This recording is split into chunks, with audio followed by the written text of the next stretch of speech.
January 1st, 2008.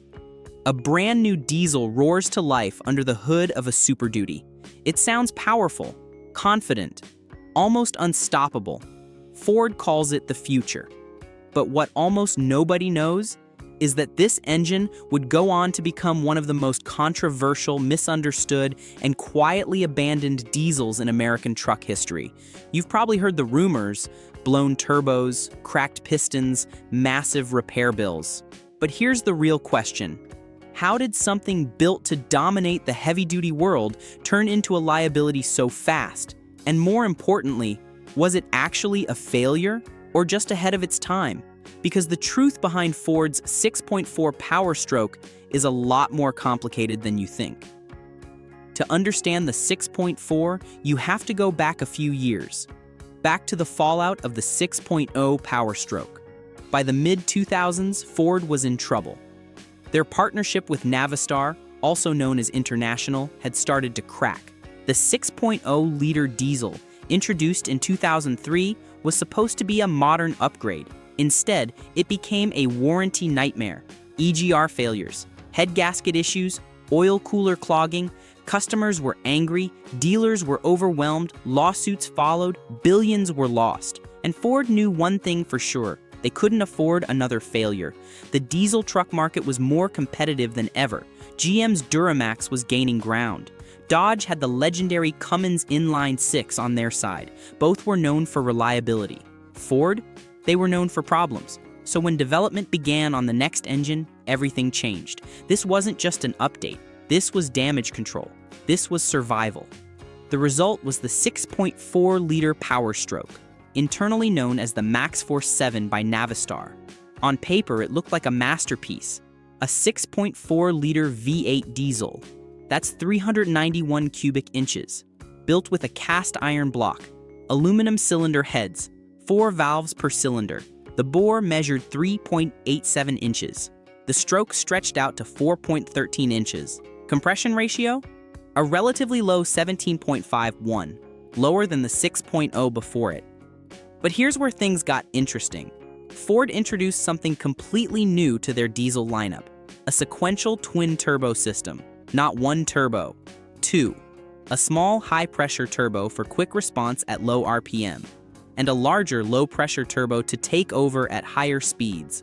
The idea was simple: instant boost down low, massive airflow up top, eliminate turbo lag, maximize efficiency across the entire power band. In theory, the best of both worlds, and the numbers backed it up: 350 horsepower, 650 lb-ft of torque.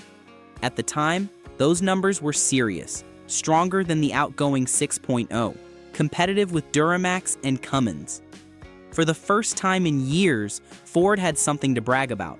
Truck reviewers praised the smooth power delivery, the refined feel, the lack of turbo lag that plagued single-turbo setups. But there was a problem. Actually, several, and they were hiding just beneath the surface. Before we even get to reliability, there was something else driving the design: emissions. By 2008, diesel engines in the United States were facing strict new EPA regulations. Tier 2 Bin 5 standards were in full effect. This meant drastically lower NOx emissions, lower particulate matter, cleaner exhaust across the board. And Ford needed this engine to comply. Not just barely comply, they needed it to meet the standards while still delivering on power and performance. That's a tough balance. So they added a diesel particulate filter, a DPF. This system trapped soot from the exhaust, and when it filled up, it had to burn it off. A process called regeneration. Sounds simple, right? It wasn't. Because to burn that soot, the engine had to inject extra fuel into the exhaust stream, not into the combustion chamber, into the exhaust. That fuel would ignite in the DPF, raising temperatures high enough to burn the soot away, sometimes over 100 degrees Fahrenheit. But here's the catch. Some of that fuel didn't burn. It washed down the cylinder walls and ended up in the engine oil. Fuel dilution, oil that was supposed to protect the engine, slowly turning into a thinner, contaminated mess. Viscosity dropped, lubrication quality degraded, And then the real nightmare started. Drivers began noticing rising oil levels. Not dropping, rising. That's never a good sign. You check your oil expecting it to be low after a few thousand miles. Instead, the dipstick reads higher than when you started. At first, people thought they were reading it wrong, but they weren't. Mechanics pulled dipsticks and found oil that smelled like diesel fuel. Dark, thin, contaminated. Lubrication broke down. Bearings wore faster. Internal components started to suffer. And this wasn't a rare issue. It wasn't just bad luck or poor maintenance. It was built into the system. The DPF regeneration cycle was happening so frequently that fuel dilution became inevitable, especially for owners doing short trips, city driving, stop-and-go traffic. Those conditions meant the DPF couldn't regenerate properly, so the system tried harder. More fuel, more cycles, more contamination. But Ford wasn't done adding complexity. The 6.4 also featured high-pressure common rail fuel injection, running at pressures over 24,000 psi. For perspective, that's nearly double what older mechanical injection systems ran. This allowed for multiple injection events per cycle, better efficiency, cleaner burn, pilot injection, main injection, post-injection. Each one precisely timed to optimize combustion and reduce emissions. But it also meant tighter tolerances, more sensitivity to fuel quality, and more things that could go wrong. Injectors became expensive. Failures weren't cheap. A single injector could cost hundreds of dollars. Replacing all 8? You're looking at thousands. And when combined with fuel dilution, it only made things worse. Contaminated oil circulated through the high-pressure fuel pump. Wear increased. Failures multiplied. One problem fed into another. Then there were the pistons. Cast aluminum pistons, not forged. This was a cost-saving measure. Cast pistons are cheaper to produce, but they're also weaker. Under high boost and high load, especially with tuning, they became a weak point. Cracks developed, sometimes small at first. Hairline fractures around the bowl, then catastrophic. A cracked piston means lost compression, excessive blow-by. Eventually, total failure. Engines that should have lasted hundreds of thousands of miles, falling apart at 100,000. Sometimes sooner. And if you were towing heavy, pushing the engine hard, that timeline got even shorter. And yet, despite all this, there was something almost unbelievable about the 6.4. It was fast. Really fast. Really. Stock trucks could run the quarter mile in the mid-15-second range. That's insane for a heavy-duty diesel pickup weighing over 7,000 pounds. With tuning, low 14s, even high 13s. Some modified 6.4s were putting down over 500 horsepower at the wheels. Torque hit hard. Boost came on smooth thanks to the twin turbos. It felt refined, more modern than anything Ford had built before. Throttle response was immediate. No waiting for a single turbo to spool up. The power delivery was linear, predictable, almost car-like. For enthusiasts, it was a dream. For daily drivers towing heavy loads, it was a gamble. So how could something this advanced go so wrong? Part of the answer lies in how hard it was pushed. The twin-turbo system produced massive airflow. The small turbo alone could generate significant boost. And when the larger turbo kicked in, total boost could exceed 30 psi under heavy load. Combined with aggressive fueling strategies for emissions, cylinder pressures went through the roof. And remember that 17.5.1 compression ratio?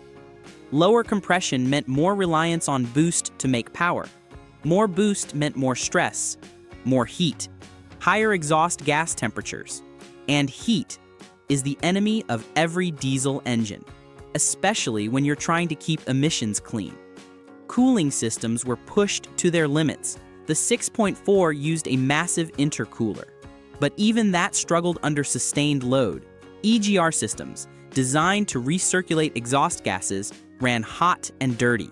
These systems were necessary for emissions compliance, but they also introduced soot and heat back into the intake. Soot buildup increased. EGR coolers became clogged, clogging became common, and once airflow was restricted, everything else started to fail faster. Less air meant incomplete combustion. Incomplete combustion meant more soot. More soot meant more DPF regenerations. More regenerations meant more fuel dilution. It was a vicious cycle, and breaking out of it required constant maintenance. Oil changes every 5,000 miles, sometimes sooner. EGR cleaning, DPF servicing, it never ended. Then came the cost. This engine wasn't cheap to maintain. DPF replacements, thousands of dollars. A new DPF could run $2,000 or more. Turbo issues, expensive. Twin turbos meant double the potential failure points. Replacing both could easily exceed $3,000. Fuel system repairs, even worse. High-pressure fuel pumps, injectors, sensors. These weren't parts you could pick up at any auto parts store.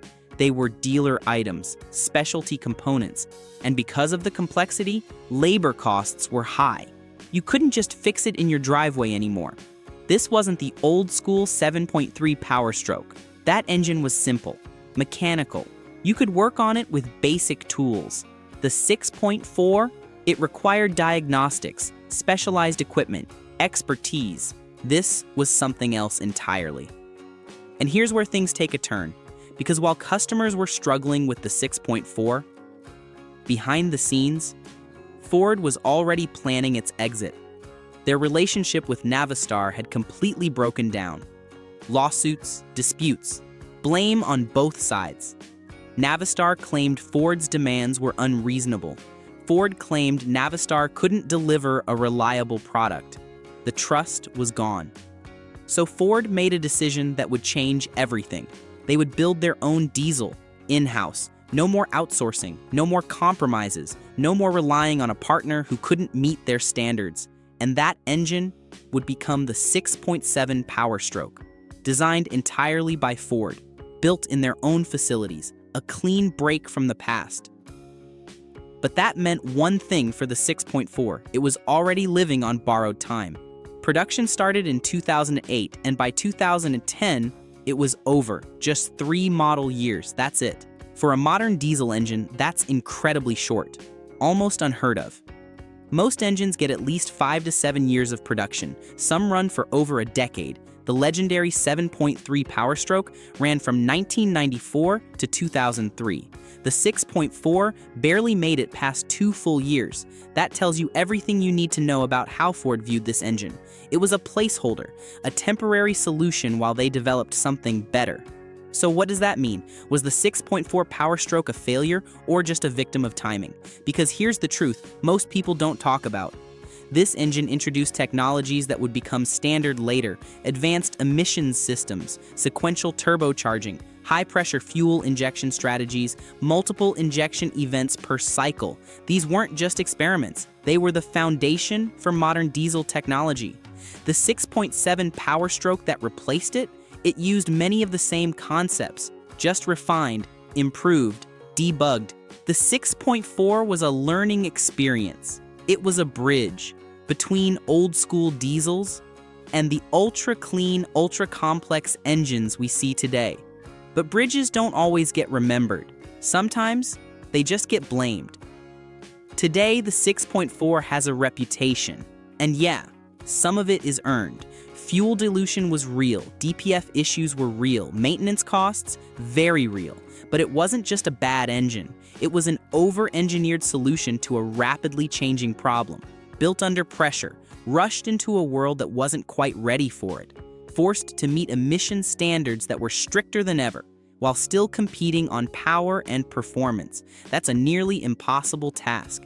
And if you strip away the emission systems, fix the weak points. The core engine, it's surprisingly capable. Strong block, good airflow, impressive power potential. There's a reason some enthusiasts still build them today. Delete the DPF, upgrade the pistons, tune the fuel system, and suddenly you have an engine that can make serious power, reliably, because buried under all those problems was something powerful, something almost great. In the end, The 6.4 Powerstroke didn't just fail. It taught Ford a lesson, one they used to create something better. The 6.7, an engine that fixed many of these issues, improved reliability, took control back in-house, and restored Ford's reputation in the diesel world. The 6.7 addressed the fuel dilution problems, used stronger pistons, improved the DPF system, made maintenance more manageable, and it's still in production today, still evolving, still improving, but none of that would have happened without the 6.4. But the 6.4? It became a warning, a reminder of what happens when innovation moves faster than reliability, when emissions, performance, and engineering collide all at once, when corporate partnerships fall apart, when deadlines override durability. So next time you hear someone say the 6.4 Powerstroke was a disaster, ask yourself this: was it really a failure, or was it just the cost of progress? Because every major advancement comes with growing pains. Every leap forward requires mistakes. And sometimes the engines that struggle the most are the ones that teach the most important lessons. The 6.4 Powerstroke lived fast and died young. 3 years of production, thousands of unhappy owners, but also thousands who loved the performance, who appreciated what it was trying to be, even if it never quite got there. Because sometimes, the engines that struggle the most are the ones that change everything. They push boundaries, they take risks, they fail publicly, but they pave the way for what comes next. And in that sense, maybe the 6.4 wasn't a failure after all. Maybe it was exactly what it needed to be: a stepping stone, a sacrifice, a lesson written in cracked pistons and diluted oil. If you enjoyed this deep dive, let me know what engine you want to see next. There are a lot of hidden stories out there, and trust me, they only get crazier from here.